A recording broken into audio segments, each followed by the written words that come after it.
नमस्कार श्रोते हो, इरा ब्लॉगिंग मराठी या युट्यूब चॅनलवर सर्वांचे स्वागत. आजच्या व्हिडिओमध्ये आपण ऐकणार आहात अहम साथ साथे या कथेचा भाग 1. माही माही उठ ना, 7 वाजलेत. किती वाजेपर्यंत झोपायचे? आज पाहुणे येणार, विसरलीस का? नाही काही, कसे विसरणार? आणि मी विसरले तर तुम्ही मला काय स्वस्त बसू देणार का? बरं, ते जाऊ दे. मी काय म्हणते आई, आज काका काकू आणि मनीषा आणि मनीष येणार आहेत का? नाही, फक्त काका काकू येणार आहेत. आणि ते कशाला हवेत अजून? तू आणि मंगेश आहेत, तेच खूप आहेत पाहुणे पळून लावायला. आई, उगाच काही बोलू नको. बरं जा आता तू, मी येते आवरून माझं. आई गेल्यावर लगेच तिने फोन लावला आपल्या एम एस टोळीला. आता तुम्ही म्हणाल ही एम एस टोळी कोण? तर या टोळीमध्ये तिचे मावस भावंड सागर आणि सायली, चुलत भावंड मनीष आणि मनीषा, मंगेश, मंगेशची बायको मधुरा आणि माही असे सगळेजण एकत्र आहेत. हे कायमच एकत्र असतात. फोन लागल्यावर माहीने सगळ्यांना घरी बोलावून घेतले. दादा बहिणी घरीच होते, त्यामुळे सगळेच माहीचे आवरेपर्यंत हजर झाले. आईला याची काही खबर नव्हती, त्यामुळे सगळे आलेले बघितल्यावर आईने सर्वांनाच ताकीद दिली. जर हा मुलगा पण तुमच्यामुळे पळून गेला तर माही सकट सगळ्यांना घराच्या बाहेर काढेल. काय समजले ना मधुरा? बिचाऱ्या मधुराला आपल्यामुळे ओरडा बसला, त्यामुळे सगळेच जण शांत बसून तयारी करत होते. माही पण आपली आवराआवर करत होती. थोड्या वेळाने अमोलकडची मंडळी आली. अमोलचे आई बाबा आणि ताई आले होते.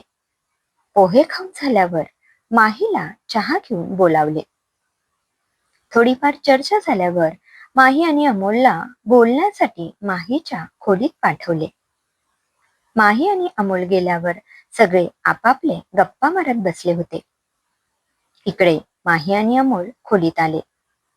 माहीने अमोलला बसायला खुर्ची दिली आणि ती गादीवर बसली. त्या दोघांमध्ये शांतता पसरली होती. एवढी शांतता होती की पीत पडली तरी त्याचा आवाज येईल. शेवटी कोणीच बोलत नाही म्हटल्यावर अमोलनेच सुरुवात केली. तुम्हाला काही विचारायचे आहे का? नाही, मला थोडे बोलायचे होते. बोला ना माही, काही प्रॉब्लेम आहे का? म्हणजे तुम्हाला लग्न करायचे नाही का? कोणी जबरदस्ती करताय का? अहो काहीतरी तरी बोला. माझा का बीपी वाढवताय? हो, जरा शांत होता का तुम्ही? माझे पूर्ण ऐकून घ्या. मग तुम्ही लग्नाचा निर्णय घ्या. उगाच घाई करू नका. बरं, बोला, तुम्हाला काय बोलायचे ते? माहीने 5 मिनिटांनी बोलायला सुरुवात केली. माझे नाव माही श्रीकांत जोशी. मी लहान मुलांचे डॉक्टर आहे. मी एका हॉस्पिटलमध्ये माझा सराव करते. अमोल म्हणाला, मला हे माहिती आहे. मी तुझा बायोडेटा वाचलाय. मग ह्यात वेगळे काय आहे? हेच सांगते. पूर्ण तर ऐकून घ्या आधी. मी डॉक्टर असल्यामुळे वेळी अवेळी जावे लागते. घरात एखाद्या कामात मदत नाही होऊ शकत. यामुळे घरात वाद होणार. मग आपले नाते मजबूत व्हायच्या आधीच कमकुवत होत जाणार. आणि रात्री अपरात्री मला बाहेर म्हणजे दवाखान्यात जावं लागणार. हे तुमच्या आई वडिलांना चालले पाहिजे. दुसरी महत्वाची गोष्ट म्हणजे मला समाजासाठी सगळ्या सोयीसुविधा असणारे एक मोठे हॉस्पिटल काढायचे आहे. त्यातून मिळणारा पैसा हा फक्त समाजकार्यासाठी असेल. त्यात माझ्या होणाऱ्या नवऱ्याने मला साथ द्यावी, हे स्वप्न आमच्या सगळ्याच बहीण भावांचे आहे. या आमच्या 2 अटी आहेत. ह्याचा विचार करून तुम्ही योग्य तो निर्णय घ्याल अशी अपेक्षा आहे. एवढं बोलून माही त्यांच्याकडे बघत होती. अमोलने 5 मिनिट विचार करून विचारले, तुम्ही बहीण भाऊ कधीपासून सामाजिक कार्य करतायत?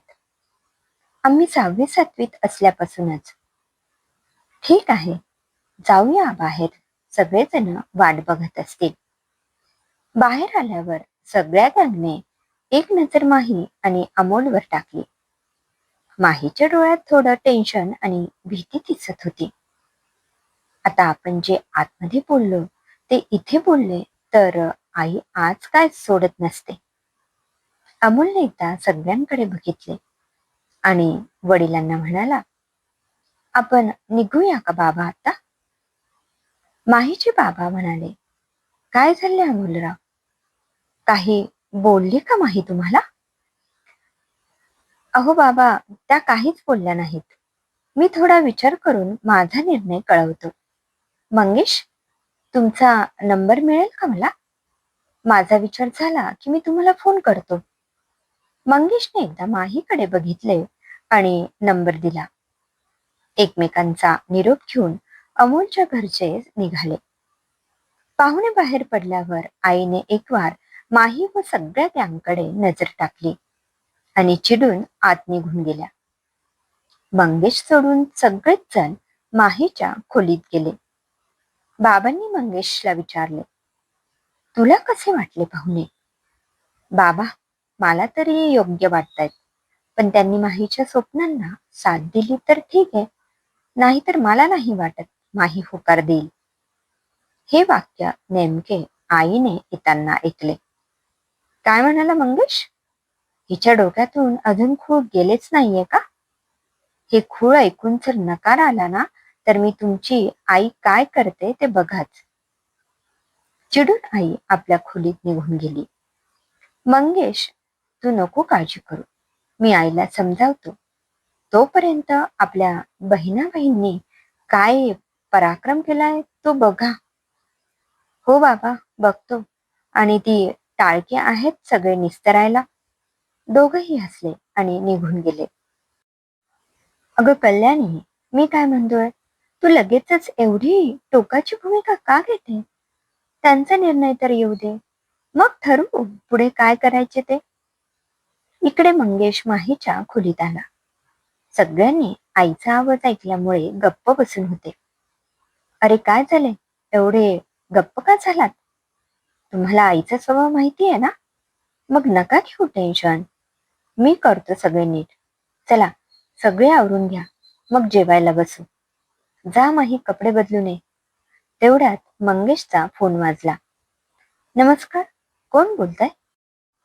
अमोल देईल का माहीला साथ? अमोलचा होकार असेल का? ऐकूया पुढील भागात.